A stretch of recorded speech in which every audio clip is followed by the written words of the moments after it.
Welcome to the Across the Pond Sports Network's WNBA podcast, Across the Pond Liberty. I'm Stacia. And I'm Kirstin. All right, so we've got besides saying we're in the finals. Woohoo! Oh, yeah. Yeah, it's sweet. 21 years in the making. But for some fun before we get into our seriousness, because this is a very serious podcast about the Liberty, we have to say that underscore the space case had a tweet in ESPNW put this tweet on their Instagram account, and it is perfect for today because today is October 3rd. So, Space Case said, I saw Brianna Stewart wearing army pants and a leather jacket, so I bought army pants and a leather jacket, which is just a perfect way to just bring this in for Mean Girls on Mean Girls Day. It is October 3rd. It is awesome. Stewie's looking cool as can be. We always talk about the fits being awesome. Leather jacket, white shirt, army pants, and then some chucks. That is a look to emulate. Everyone's going to be rocking up to the final series in leather jacket, white tee, army trousers, chucks. That's going to be it. No Liberty gear. You're dressing like Brianna Stewart. Yeah, I mean, their leather jackets are awesome. Army pants mean that you're ready for a fight. I mean, and I think she was. So, I mean, Yeah. check, and check. Yeah. And Right, and so of course they'll take consideration for their sock choice.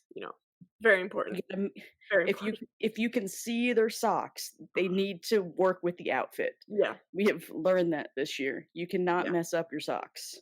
No, it causes us to lose games. It does. Just lose love for players. Yeah. I was like, talking to you, Come on. Steph. I'm happy you've gotten it together since then.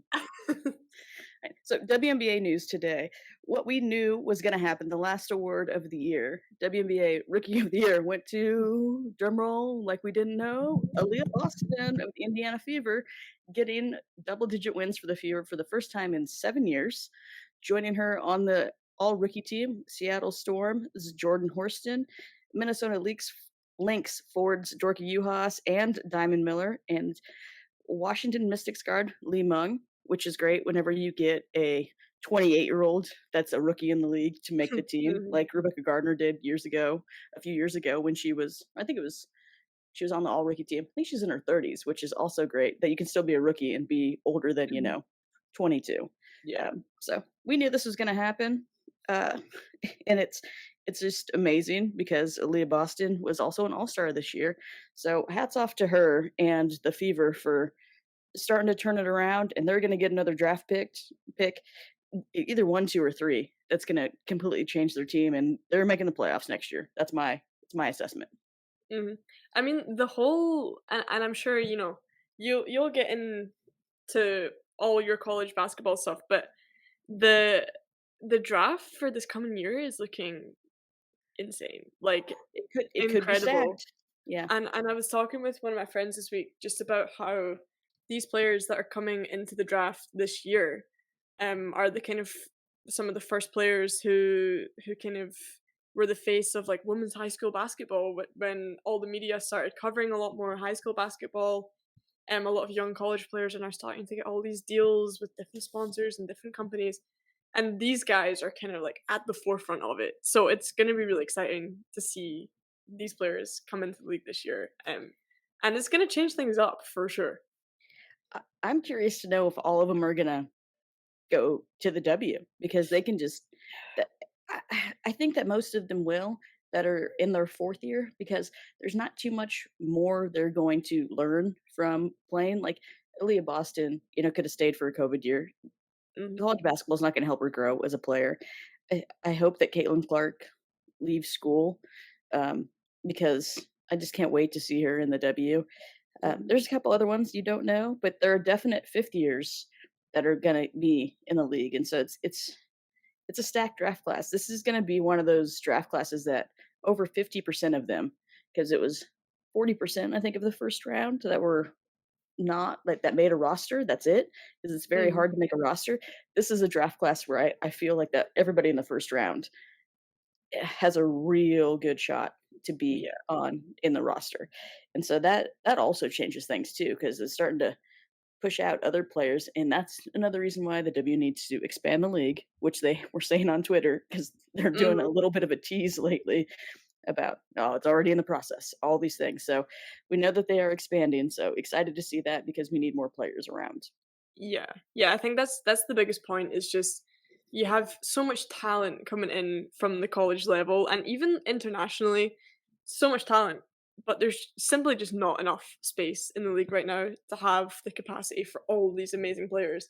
And it's such a shame to see so many of the players who were even in like, made quite a name for themselves in their college careers not actually make the final cut to any of the W rosters, and it's just a shame, really. So league expansion is very much on the cards, and I just hope it kind of all goes swimmingly and works out. Yeah. And I'm gonna shout out Zaya Cook. She ended up finding a spot on the Sparks, and she was a great rookie that did make that all rookie team. I thought she had a pretty good year. Mhm. But up to the biggest news. Yes, we are bearing the lead. Just keep you guys hanging on a little bit longer. The Liberty, for the first time in 21 years, are headed back to the WNBA Finals. Super teams! Super team. Woo! So, uh, Yeah. last time we talked to you, I said before they played the semifinals, I think Liberty in four, but it's going to be close. And I thought there'd be an overtime game. We were very close to having one, but it was tied 1-1. Liberty came off a horrible game one, turned it around in game two, and then decided to just go on those all those assists they had in the second half of game two and just start smacking everybody around in game three, having the first quarter be 37-16. Yeah. Yeah. I I was so happy, but then I was also freaking out because I'm like, there's a lot of game left. There's a lot of game left because I can't go from being cocky or anything when I'm watching the games. I'm like, we got three more quarters. Let's keep this going. Don't give Yeah. them any hope. Don't give them any hope. At one point, they gave them some hope, Mhm. gave them a little bit of hope, but then quickly decided to squash that and finish the game winning 92-81. And we got Stewie back. Not like saying Stewie wasn't there defensively, but scoring Stewie came alive in game three. Yeah, Stewie, she kind of struggled a lot in games 1 and 2 with her shooting, especially from like further out, like from range. So it was really great. First of all, to see us come out absolutely fighting in that first quarter, 37 points in one quarter Ooh. is insane. And to hold the Sun to 16. But to have Stewie back, she had 25 points. She had 11 from 19 um, field goal, and she scored a three as well. And also, just to top that off, 11 rebounds. 11 Stewie is rebounds. back, and she Yep. played so well in that game, and that just led on nicely to the next game as well. Which we'll get onto that. We'll get onto that. We're good on to that. But Stewie's back. Stewie's back. We have our MVP back, and let's see how things go this week. Yeah. It's real tough to defend the regular season MVP when Asia and AT have been killing it in the playoffs. To be like, Yeah. no, she deserved it. They all deserved it. Right now, no, but yes. But Mm, in game three, all five starters scored in double figures.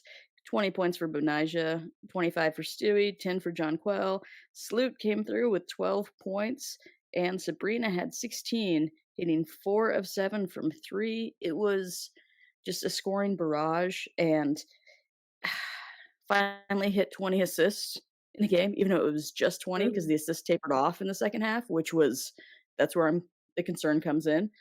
But 12 turnovers, 20 assists. It's a nice solid game, and out rebounding out rebounding the Sun by 5, 35-30. That's always a big key because Alyssa Thomas is Alyssa Thomas, but mm. Um, it all started on the defensive end. There was a different intensity in that first quarter that just set the tone, and whew, you talk about taking out a crowd that has been there for the past 4 years. I mean, well, 3 years. It was awesome, and it was also very funny because, Gino was there watching, and he has players from both teams, on both sides, and popped in and, like, kinda yelled at Rebecca Lobo during the middle of the broadcast when he was walking by her. So, to show out for, arguably one of your best players ever, to show out for him was just great for changing the mood and putting all the pressure back on the Sun. So, game 3 Yeah. was great. Thanks, Libs. Yeah. And just like you're saying, the defensive intensity and the offensive strength of the Libs in the first quarter, uh, at no point in that game did Connecticut like take the lead again. The Libs had it. That first quarter, they just blew them out of the water, and that honestly that won them the game. They actually lost the second quarter. It was 24-17. Third quarter was 21-18 to Connecticut, and then they drew the fourth quarter. So it was all in that first quarter. That first quarter is what made the game for us, what won us the game, and it was just about maintaining that and ensuring that throughout the rest of the game, the Sun did not get the lead, and they did not at any point get the lead, which is Yeah. great. It was I mean, they got within 9 at one point in the second half, and Mm, all I thought was the game where I told you, "Don't look at the score, just watch the game," yeah. when we literally were down 19 in the 3rd quarter with, like, 6.5 to go. I was like, "Don't pull a U." Like, Yeah. don't let them Don't do it. yeah, don't let's not reverse this right now. Um, yeah, it well, and even the Sun getting back with a 9 just we just keep talking about their underdog mentality, and they're so Mhm. scrappy and so physical, um, that them getting within 9 just is a testament to how much they have so much fight in them.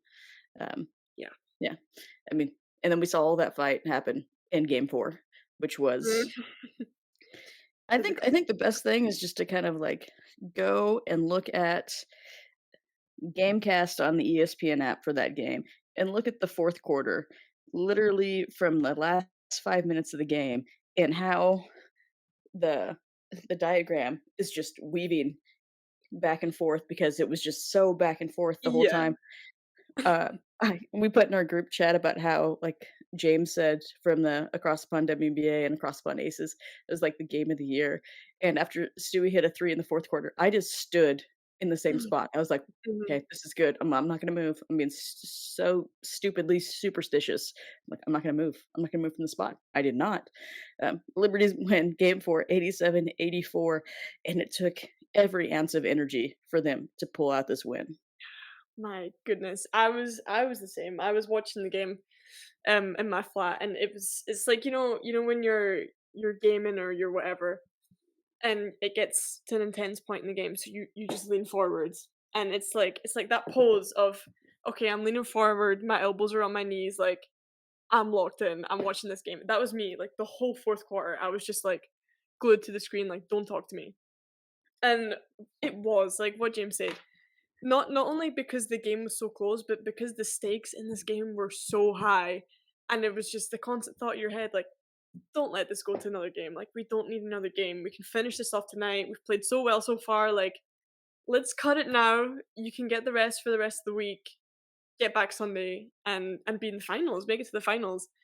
And, like, wow, just such a close game, just a really, really high performing game from both teams, and most importantly, in my opinion, to mention is John Quell. In those last few minutes, man, she is clutch. She is the Yes. definition of clutch. She took that team on her back. She was like, "Guys, I got you. I got you. Like let's chill this out. I got you." Man, she was clutch. 5 points in the last couple minutes. And her free throws, like she's just cold. She was so cold. Like props to her, honestly. That's I mean, some leadership. That's proper vet experience right there. it's MVP experience. MVP. MVP experience from a couple of years ago. Well, she Jonquil just made George Washington, where she went to college, their sports hall of fame this week. Mhm, So, I mean, just another feather in her cap, well deserved, love it. But you talked about, taking the team on her back. You gotta just throw out props to Alyssa Thomas since Jonquil kind of fell into her back. And I thought Alyssa Thomas was gonna like get a rib broken at mhm, one point during the game. And she goes out, and I have never seen her hurt. When she tore her Achilles, I didn't see it, and then and that's just her going so fast that Achilles goes. But her to kind of get John Quell on her, and I don't know how that wasn't a foul on John Quell, and go out, and then I'm like, "Okay, well, this is good for us, but maybe this won't be good for us." That was the thought in my head, and then it mhm. wasn't good for us Yeah. because then Connecticut just goes on a run, and we fell asleep when Alyssa Thomas was out, and just the strength and tenacity of that woman to come back and have a triple double, which was the third of her playoff career. Do you know how many the rest of the WNBA's history has for triple doubles in the playoffs? Do you know? No, enlighten me. Two. Alyssa's got three. AT's got three. The rest of the WNBA has two. I think Sloot has one of them, but two. Two. Single two. She has three. Has 15 rebounds, 11 assists, and 17 points.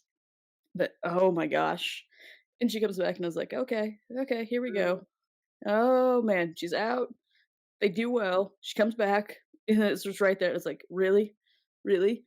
So, mhm. I I can't say most of the things I was saying to my TV, but it's just a lot Yeah. of grunting and cursing. But, one thing one thing that Alyssa Thomas is not the best at, though, is she did go 1 for 4 from her free throws, and Connecticut was 3 for 8 total on their free throws, which Mhm. you lose by 3 and you only take 8 free throws. I mean, they are a more physical team, but that's make 3 Yeah. more of them.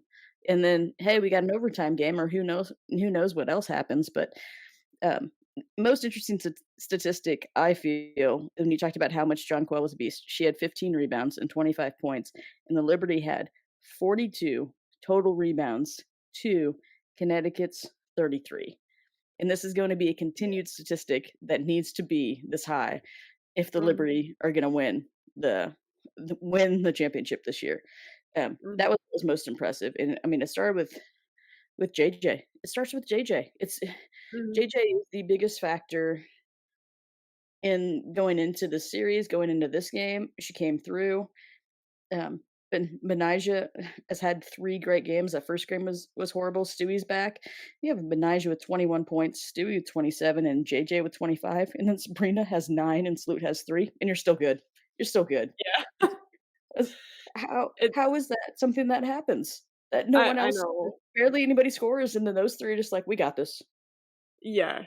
No, it's you're totally right. It's the most important thing coming into this series is gonna be maintaining this high rebounding that we've got, the high assists. We finally out assisted the Sun in this game, 22-21. So only just. And it's kind of, we're quite an assist heavy team. So I think we need to get back into that flow, continue with our assists, let the offense flow more. The rebounding is great, but you're totally right. Like what this game ultimately came down to was free throws. I mean, the Sun 3 from 8, and a lot of those were in that last quarter. And it's just it's tough to see as well, where these big players, they have this opportunity. The stakes are so high to then miss your free throws in the fourth quarter, and you're like, oh, like this is great for us, but man, that's so tough. That's so tough on you.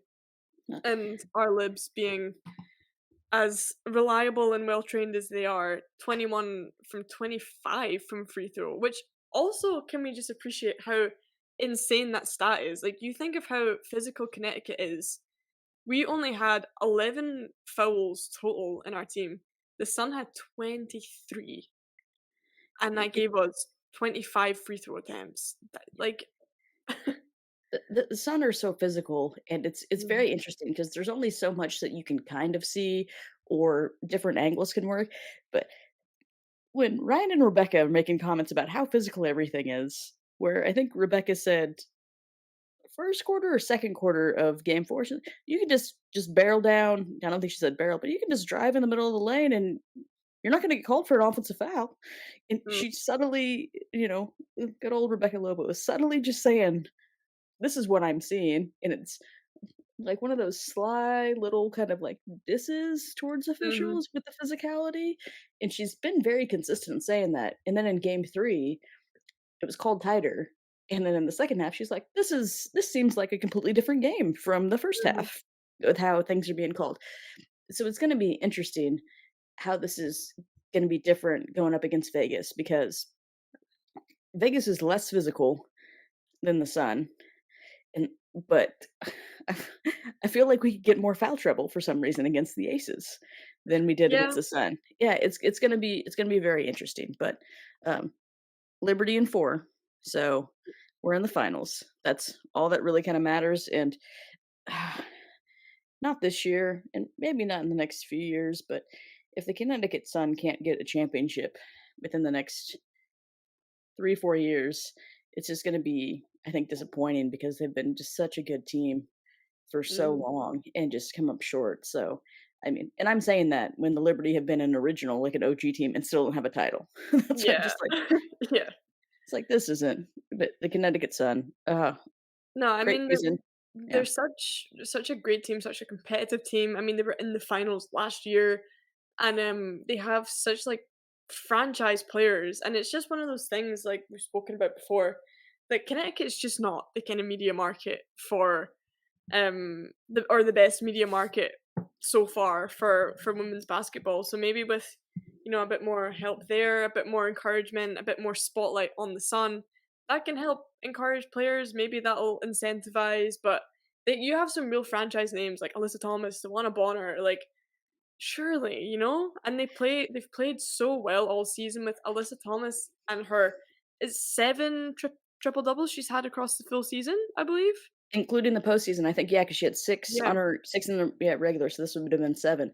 But and she almost had another one. She was 1 rebound off yeah, in yeah, game and they took 3. her out because we were Yeah, winning, and I even thought that too. I was like, "Just get another one," but, it's kinda like, meh.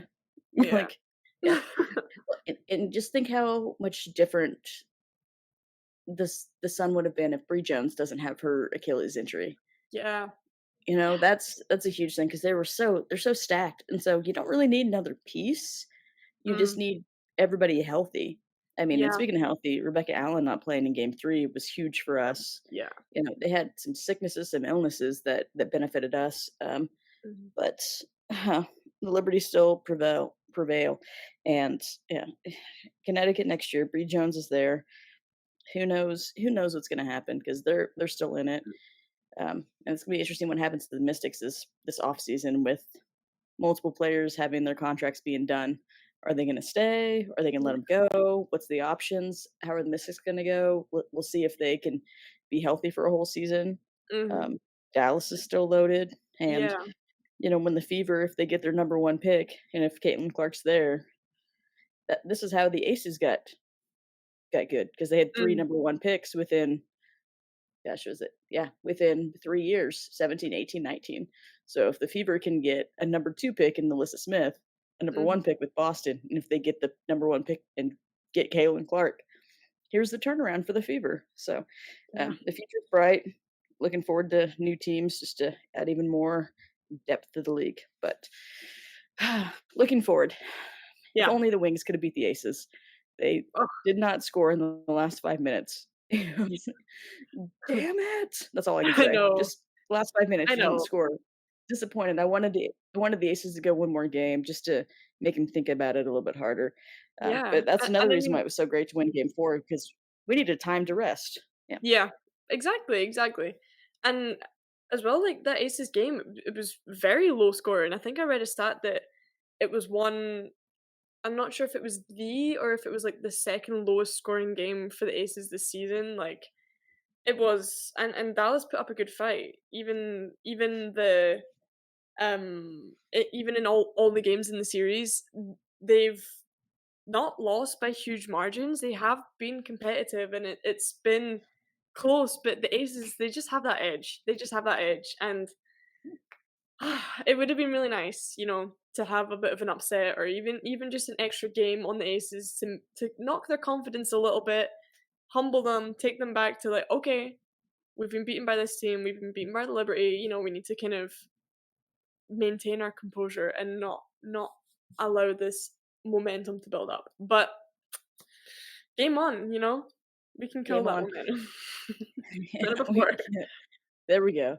Alright, game on. So, interesting matchups with what is happening. The last time the Liberty were in the finals was the last time that a team went back to back to win WNBA championships, which it hasn't happened for 21 years. The Sparks won in '01 and '02, and then the last time the Liberty were there, Becky Hammon, coach of the Las Vegas Aces, was a player for Mhm. the Liberty, and she said, not verbatim, that, she, looking forward to having games in New York, and, she doesn't want New York to win, which is interesting because, one point in your whole life, you wanted to be the person that helped bring a championship to New York, but so I think that it's gonna be interesting because the Liberty, 21 years apart, could be the team that the back-to-back happens against, or they can prevent a back-to-back, which they couldn't do 21 years ago, against a play like, if Becky gets denied a championship when she was on New York to prevent a back-to-back, and she gets denied this one to get a back-to-back,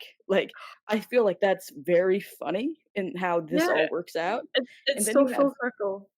oh, yeah, and then Sandy has also coached Becky when she was an assistant for the at the time, they were the San Antonio Silver Stars, which is the Vegas franchise, so the fact that Becky's played for both these teams and now coaches one of them, and then was coached by the person that she's coaching against in the finals is just a very weird kinda Yeah. scenario, but also shows how the WNBA kind of has these players that have had illustrious careers and continue to have them, you know, Mhm. throughout playing and coaching. It's very interesting and such a weird it's Yeah. this doesn't happen often. It's very weird, but It also awesome. Yeah, it doesn't happen often, and even with, like, the NBA, you don't see often that players then become coaches as well, so it's really nice to see that, your WNBA career is over as a player, but the league is so open to then inviting you on to coach, and you can gain that experience, and not only coach, but, like, Sandy Brunell's already won a championship, and Becky Hammon's already won a championship as coach, and it's gonna be fun to see these 2 players players who've been coached by the other person they're going against come against each other, both XW players. Like, it's just really cool to see the way that the league kind of embraces their old players, and it's not like you're done. It's come take on this role, come lead a team, come, like, it's nice and encouraging, and it's very inclusive of the WNBA community. Yeah. It's it kind of this is a very cheesy line, but it warms my heart. It warms my Yeah, heart. it does. It All warms of the my ways heart. that the W, has that inclusivity and just keeps, good people around. Yeah. So Liberty versus the Aces. I said this before we started recording, and you could mimic what I said, um, but I'm not going to say what I think it is. I think that there's one word, one deciding factor that will determine who wins the finals. So, what is your opinion? And I will just say my one word after you say this, and I can just echo it, or you can give me something else. The key, and we said this in all of our podcasts pre-match up against the Aces, is rebounding. It's the killer. The Aces are so strong with getting boards. They have so many different, like, key rebounding players, tall players who perform well both offensively and defensively in the paint. The key is absolutely rebounding, and the main key to that is Jonquil. It's John Quell. It's John It Quell. is We Jonquil. we harped on it for so long, and then after the All-Star break, we were just like, "Yes, yes, yes, yes, yes, yes, yes, yes." Um, the Aces did just play against the highest rebounding team in the league in the Wings, and, Mhm. didn't drop a game. So that is definitely something that, gives me pause. That's my line right now, gives me pause. But if the Liberty can out-rebound the Sun, which are I would say the most tenacious team because you have the most tenacious player in Alyssa Thomas. May not Yeah. be the biggest, but is the most tenacious on the boards. I feel like they can do it, especially because Kia Stokes is a good rebounder. Asia's a good rebounder, but John Quell's going to be a matchup nightmare, as she always Mhm. is, and it's going to come down to her. And I'm very curious to see how the Aces use Asia defensively. She's guarded Stewie most of the time. Are they going to mix her up and have her on JJ? Is it just going to be Kia Stokes? Um, I don't think Coates is going to get in much on the bench for the Aces. So that's going to be it's going to be rebounding. It's going to come down to John Quell. Yeah. That's just how it is. I, and Asia's been killing it this playoffs. She really, really has. But if we can defensively just slow her down and lock up her offensive boards, I feel pretty decent. But it is the Mhm. finals, and like I said, Asia's been killing it. Stewie's starting to roll. So is John Quell. So you have all the MVPs of the past 4 seasons, 3 Yeah. seasons. Hold on. When did Asia won in 2020, John Cole 2021, 22, yeah, Mhm. the past 4 seasons, you have them, and Stewie won in 2018. The only person that won the MVP for the past, 6 seasons was Deladon in 2019 for her superb season when Mhm. she shot as good as anybody ever has from all parts of the floor. So, you have all these MVP awards. You've got 5-time MVP winners, 2 for Asia, 2 for Stewie, 1 for JJ. Who's gonna win the rebounding battle? I'm not gonna this is I'm a broken record right now. Who's gonna win the rebounding battle? That's it. That's it. Well, that is, like, ultimately well and truly what it will come down to, but, we have a lot under our belt coming into this game, coming into this series, in fact, because like, we have matched up against the Aces a lot this season, and we've performed, like, Commissioner's Cup final. We performed and we won.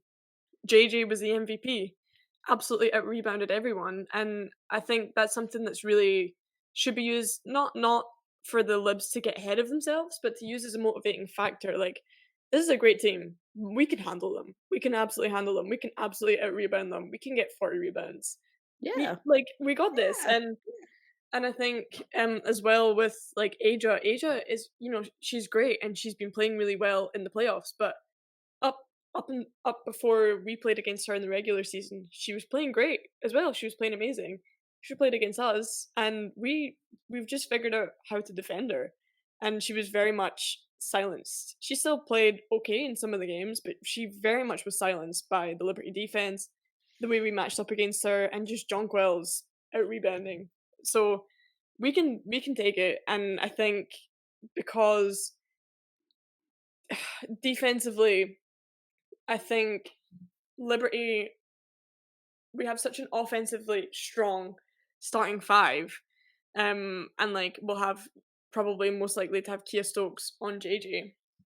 We'll have Wilson on Brianna Stewart, but then we have all of our players also on the perimeter who are lights out shooters. We have Sabrina. We have our deep bench. We have Marine, who's come in a few games against the Aces, and she's balled out. We have It's Kayla Thornton, who's just so defensively strong as well. And we have other bigs. We have Dolson, who was getting a few minutes in that last series as well, who can also come in and get some rebounds, get some assists. So I think really we do have quite we have a very, very great shot, and dare I even say a slight advantage, because we have a deeper bench than the Aces. We have more players that we can rely upon, albeit that not consistently do they get time and the opportunity, but when they do, they perform. And I don't think I can say the same for the Aces bench. Aces starters, perfect, but they don't have the depth that we've got. I would like to see us use the bench more because we didn't the all the Mm, Liberty starters played every minute of the second half in game 4 against the Sun, which, is interesting because Connecticut had their bench did great. Ty Harris mhm, hits 2 threes, Olivia Nelson-Ododa, which I said I'm not, like, a super big fan of, was great defensively, and I think that's just because I wanna see her be better offensively. yeah. Like, I was like, "Put back some good," I was like, "I want you to have, like, a nice little 15-foot elbow shot, girl, and then so much more can happen. That's all I want." Mhm, Yeah, but I wanna see us use our bench, use all the tools, and we have before. So, it's gonna be interesting. You gotta find the rebounding. JJ doesn't have a title. Sabrina didn't get a chance to fight for her NCAA title, thanks COVID. Um, yeah, Benaja's, said after the game, she wants a title, so she's gonna be out there killing it. And you have Stewie and Sloot and Steph and Dolson that have the championship experience, winning titles. So who's going to want it more? And that is essentially what rebounding is. Who wants yeah, it more?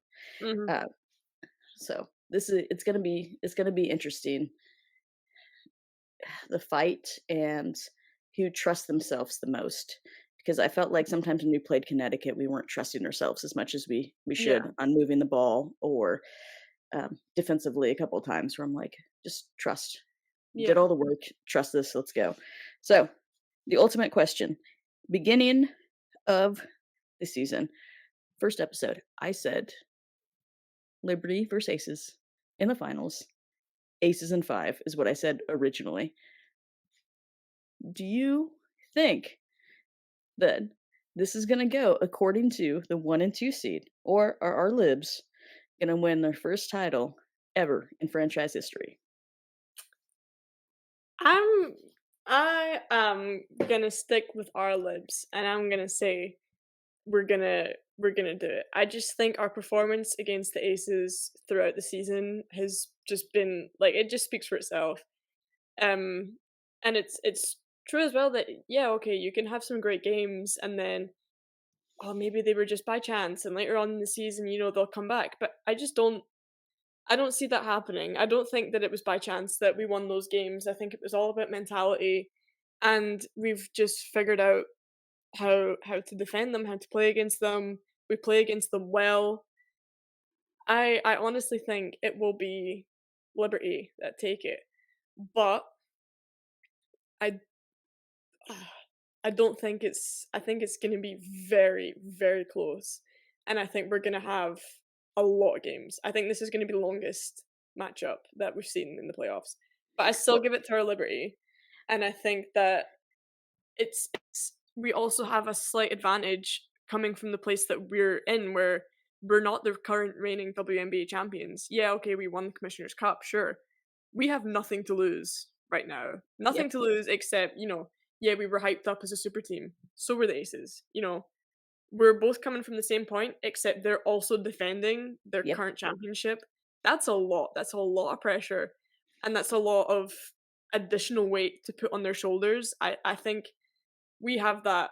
It's all or nothing. We have absolutely nothing to lose. We have nothing that we're trying to protect here. No ego, no nothing. We're coming in. We're gonna ball out.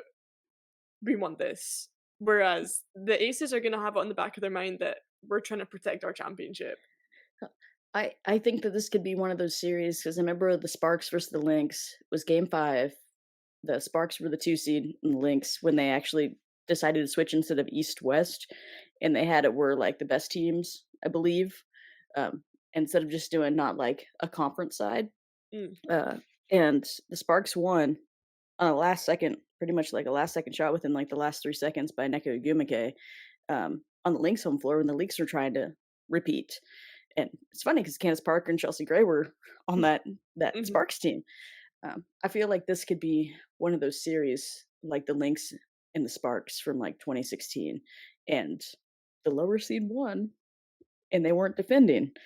That's what I see mhm, is a big possibility for the series because if the WNBA needed anything to go well for them this year for marketing or proof of a, a, a need for expansion and people showing up with Tom Brady now as an owner of the Aces and people showing up in Vegas to go watch all these superstars, people showing up, all the superstars that have been showing up in New York for all the playoff games.